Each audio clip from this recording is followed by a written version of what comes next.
Hey Pokemon trainers, welcome back. We're going to go over January's content that was released, and y'all, let's get it.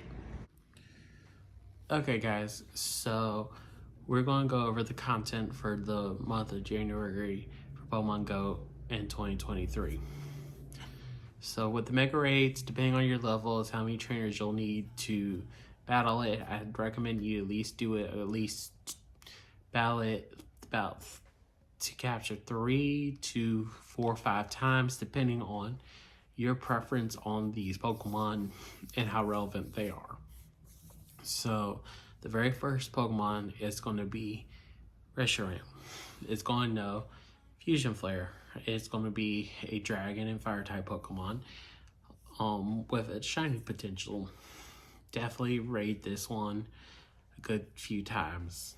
Just if you never rate it, at least rate it once to get it in the decks, but definitely also rate it to get it shiny because it is a relatively meta Pokemon for the raids, and I think also for the not Ultra, but the Masters League.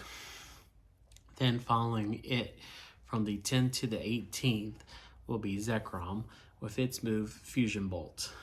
Same thing with Reshiram, definitely rated it and get at least 3 to 5 of them.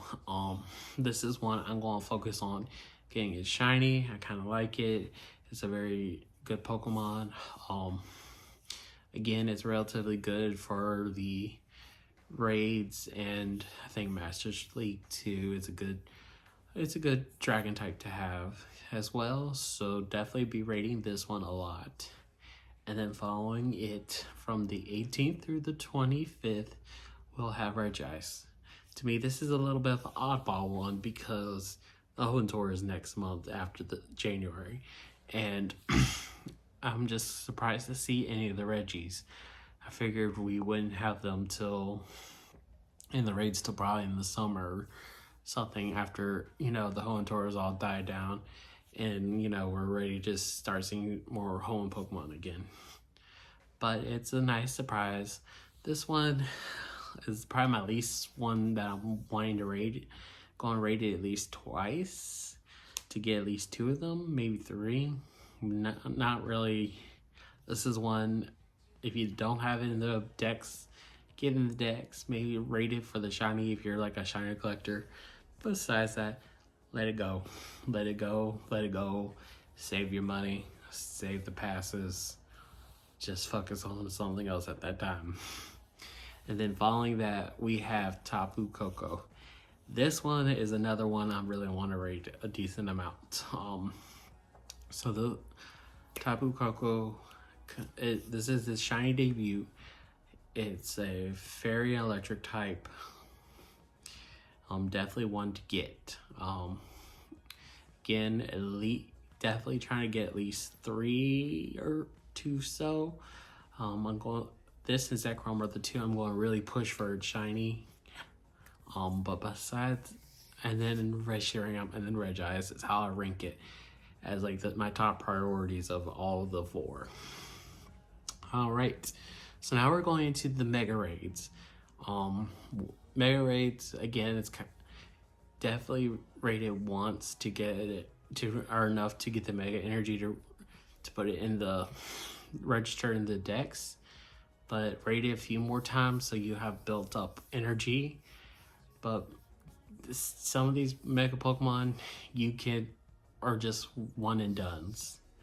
So the first one is Mega Steelix. It's a very bulky Pokemon, very defensive like a Mega Slowbro. So you're going to probably need about 4 or 5 trainers depending on levels and everything. But I'm definitely going to try to get 1, maybe 2, enough or raid 1 or 2 so I have enough Mega Energy to Mega Evolve my Perfect, and then just to raid so I could potentially get a shiny. But if I don't get the shiny, it's at least enough to have the extra energy for my perfect one.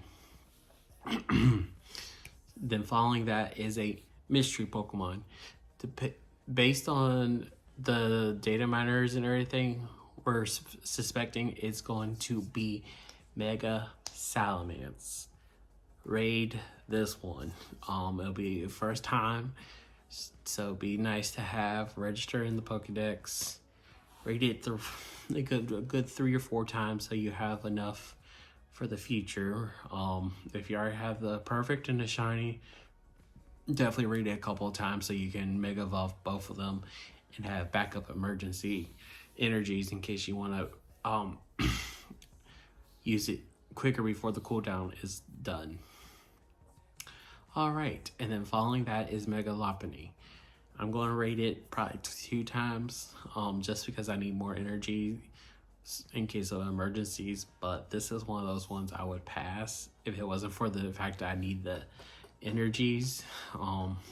It's not a really strong Pokemon, but it is a dual normal and fighting type, and sometimes I use that for certain collections and everything. So definitely gonna be rating it just enough to get some more mega energies.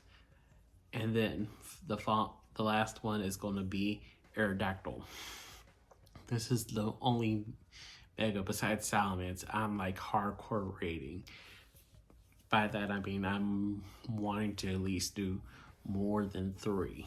I'm probably going to do about 4 or 5 times, because my Aerodactyl, if you see a lot of the YouTubers like raid guides, that's like a good strong counter, good solid Pokemon. Definitely want to get Mega Aerodactyl. All right. So now we're going to talk about the events. So we know the New Year's Eve event is first. From what I remember, the only thing I'm really interested in is hatching some eggs, only because I don't have all the baby Pokemon. So that's the only reason why. But besides that, maybe the costume Pokemon, try to get a shiny. But the big thing I'm really excited for is honestly the Reshiram. Not going to even lie, and Steelix. Yeah, that one I'm going to be probably more battling. Then after that, we have the community day of Chespin that weekend on the 7th. Definitely going to be getting a couple of those, so I could hopefully get it perfect in the Shundo, but at least want to get a couple of shinies and a couple of Chespins to evolve to Chestnuts. But that's the main thing, is just to evolve and have both the shiny and regular on record, and hopefully have a whole shiny family and regular family as on the decks. Just personal preference. You don't have to do it, but that's what I like to do. Then after that, I think is that Twinkling is a Twinkling Fiesta or Twinkling Lights.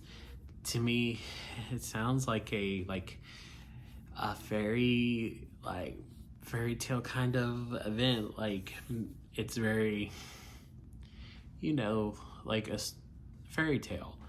So you'll have so I feel like this is going to really promote a lot of dragon Pokemon and fairy Pokemon, only because there's the good and the bad, and the fairies are usually there with the dragons. So that's what I really feel like it's going to be. And then I know we have the Go Battle League weekend for Steven Stone. Okay. Definitely gonna play it a little bit that weekend, but the Go Battle League isn't something I don't. The Go Battle League is something I really don't focus a lot of time on. Just something casual, nothing too serious that I stick to. And then after that is I think it's the spark. It's that crackling sparks or something. It's that very last one. It sounds like it's going to be a lot of electric type Pokemon, which makes sense why we're having the shiny Tapu Koko and everything else. Then, of course, we still got the research breakthrough. Just do that. So you can collect it. None of the Pokemon are really really that great except for like Dino or something. But honestly, a lot of it is just do it. Make sure you do your thing daily. Spotlight hours. Besides Tynamo, they're in, I think, Swirlpuff. They're all okay. I mean, even Swirlpuff is just okay, but I don't have a shiny, but the shiny look cool. And I think Tynamo, this is the first time it can be shiny during the spotlight hours. So this will be very fantastic, y'all. Definitely let me know what you think down below in the comments. Like and subscribe, comments. But yeah, this is going to be it for the January con day. I think Niantic is starting pretty strong in the January, and I hope they continue going strong with all this stuff. All right, till next time, y'all. Let's get it. Have a great day, and goodbye.